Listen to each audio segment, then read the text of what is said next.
नमस्कार प्यारे बच्चों, आप देख रहे हो अपना पसंदीदा चैनल एम्बिशन बोर्ड। आज मैं इस टफ क्वेश्चन को बिल्कुल आसान बनाने वाला हूं आपके लिए। तो आओ बिना समय को गवाए हुए हम लोग इस क्वेश्चन को शानदार तरीके से शुरू करते हैं। तो प्यारे बच्चों देखो, क्वेश्चन है हमारा √3 माइनस √2 एक अपरिमेय संख्या है, साबित करना है। ये तो पूरी दुनिया जानती है प्यारे बच्चों कि √3 और √2 एक अपरिमेय संख्या है। और अपरिमेय संख्या और अपरिमेय संख्या का जो अंतर होता है, हमेशा एक अपरिमेय संख्या होता है। लेकिन आपको यहाँ साबित करना है। क्या करना है प्यारे बच्चों? साबित करना है। तो बिल्कुल ही आसान है। क्या करना होगा इसमें? सबसे पहला काम आप मान लो, यदि संभव हो तो माना √3 माइनस √2 एक परिमेय संख्या है। हालांकि प्यारे बच्चों, ये कहीं पॉसिबल है ही नहीं कि ये √3 माइनस √2 एक परिमेय संख्या होगा। इसलिए हमने क्या लिखा है यहाँ? यदि संभव हो, अगर संभव हो। ये मैंने पहले ही मैंने यहाँ पे जोड़ रखा है कि यदि संभव हो तो माना √3 माइनस √2 एक परिमेय संख्या है। तो आपने परिभाषा पढ़ा है प्यारे बच्चों परिमेय संख्या का। क्या परिभाषा पढ़ा है? वैसी संख्या जिसे हम लोग p/q के रूप में लिख सके। देखो, √3 माइनस √2 बराबर p/q। जहाँ क्या लिखते हैं प्यारे बच्चों हम लोग? जहाँ pq पूर्णांक है और q not is equal to 0। ये ना लिखते हैं हम लोग प्यारे बच्चों। परिभाषा तो यही होता है, वैसी संख्या जिसको हम लोग p/q के रूप में लिख सके परिमेय संख्या कहलाती है, और q उसका कभी 0 हो ही नहीं सकता है। तो चलो अब हम लोग क्या करते हैं प्यारे बच्चों, यहाँ पे देखो क्या करना होगा आपको। इस टाइप का क्वेश्चन थोड़ा स्पेशल टाइप का क्वेश्चन होता है प्यारे बच्चों। आपको क्या करना होगा, दोनों साइड अपने मन से वर्ग कर दो।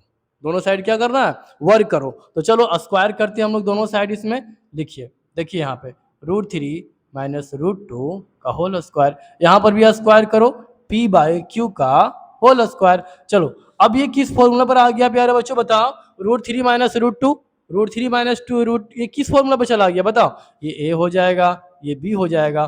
फॉर्मूला कौन सा लगेगा? a माइनस बी का होल स्क्वायर। तो आपको पता है प्यारे बच्चों, a माइनस बी का whole square a square plus b square minus 2ab, इधर क्या हो जाएगा?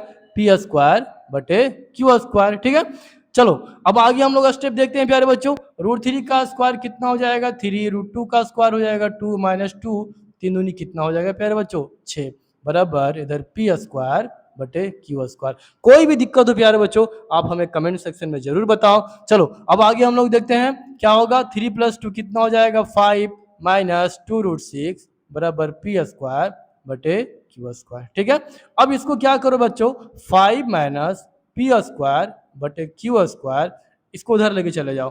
2√6 यहाँ माइनस था, वहां प्लस हो गया। चलो अब इसका भिन्न का घटाव करो, कितना आ जाएगा? q स्क्वायर यहाँ पर हो जाएगा 5q स्क्वायर और माइनस कितना? p स्क्वायर बराबर यहाँ कितना हो जाएगा प्यारे बच्चों? 2√6। आगे लेकर के बढ़ो इसको प्यारे बच्चों। अब आगे क्या करो इसको, देखो यहाँ 2 गुना में है, यहाँ लेके जाओ तो क्या हो जाएगा? 2 भाग में हो जाएगा, यानी 5q square minus p square, नीचे कितना हो जाएगा? 2q स्क्वायर, और यहाँ सिर्फ बच जाएगा कितना प्यारे बच्चों? √6। बताओ कोई दिक्कत? कोई दिक्कत नहीं ना? चलो अब हम लोग आगे बढ़ रहे हैं। अब इसको समीकरण 1 मान लो। बस अब इसी को आपको समझना है प्यारे बच्चों। इसमें आपको ये समझना है कि ये क्या बता रहा है हमें, बस इसी में हमारा आंसर छिपा हुआ है। अब आपको लिखना होगा प्यारे बच्चों, लिखना क्या लिखना है? देखो यहाँ पर देखो, ये इस संख्या को जरा गौर से देखो, आपको पता चलेगा कि ये पूर्णांक है, p और q पूर्णांक है, यानी ये भी अंश भी पूर्णांक होगा, हर भी पूर्णांक होगा। इसका मतलब ये जो संख्या आ रहा है ये क्या आ जाएगा? परिमेय संख्या आएगा। क्या आएगा प्यारे बच्चों? ये परिमेय संख्या आएगा। यहाँ पर देखो ये कैसी संख्या आ जाएगी? ये हो गया परिमेय संख्या। अब इसको गौर करो, देखो ये √6 कैसी संख्या है? बताओ, क्या इसका पूरा पूरी तुम वर्गमूल निकाल सकते हो? नहीं ना। इसका मतलब √6 जो है ये कैसी संख्या हो जाएगी? ये हो जाएगी अपरिमेय संख्या। ये हो जाएगी अपरिमेय संख्या। अब तुम ही बताओ प्यारे बच्चों, क्या परिमेय संख्या और अपरिमेय संख्या कभी बराबर हो सकती है? बताओ, हो सकती है? कभी नहीं हो सकती है। कैसे? देखो, √3 और 3 क्या आपस में बराबर होगी? √3 का मान कितना होता है? 1.73 और 3 का मान 3। देखो, क्या ये आपस में बराबर हो सकती है? कभी नहीं हो सकती प्यारे बच्चों। इसका मतलब यह हुआ, और इसका मतलब यह हुआ कि जब ये दोनों आपस में बराबर नहीं हो सकता है, तो हमने जो माना है वो क्या है? गलत है। ठीक है? अब इसी को भाषा में कैसे लिखना है हमको? देखो, लिखना है क्या? समीकरण 1 का LHS एक कैसी संख्या? बताओ, एक परिमेय संख्या है, जबकि RHS एक अपरिमेय संख्या है, जो कभी भी बराबर नहीं हो सकती, नहीं हो सकती। अतः हमारा मानना गलत है। लिख देना है, अतः हमारा मानना गलत है। हमारा मानना गलत है। क्या मानना गलत है? कि √3 माइनस √2 एक परिमेय संख्या है। ठीक है, इसलिए लास्ट में इसको लिख दो, अतः √3 माइनस √2 एक अपरिमेय संख्या है। कोई भी दिक्कत हो तो आप कमेंट बॉक्स में हमें जरूर बताओ, ताकि मैं तुम्हारी दिक्कत को आसानी से दूर कर सकूं। बहुत ही आसान क्वेश्चन है प्यारे बच्चों। ऐसे क्वेश्चन कैसे बनते हैं, इसका स्टेप को दिमाग में ध्यान रखना है प्यारे बच्चों, तभी आप एग्जाम में आसानी से बना पाओगे। और ऐसे क्वेश्चन हर बार बोर्ड एग्जाम में रिपीट करते हैं। अगर आपको नहीं बनाना आता है तो आप हमारे सॉल्यूशन को 1 बार, 2 बार, 3 बार देखो, इससे आपको काफ़ी हेल्प मिलेगा। तो प्यारे बच्चों, आज का वीडियो आपको कैसा लगा?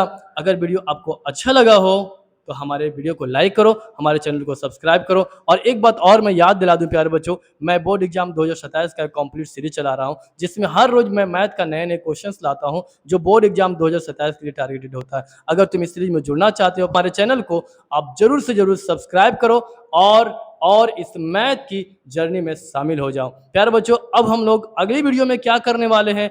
अगली वीडियो में आपके लिए एक बिल्कुल ही न्यू और फ्रेश चैप्टर लेकर आऊंगा, जिस चैप्टर का नाम होगा बहुपद।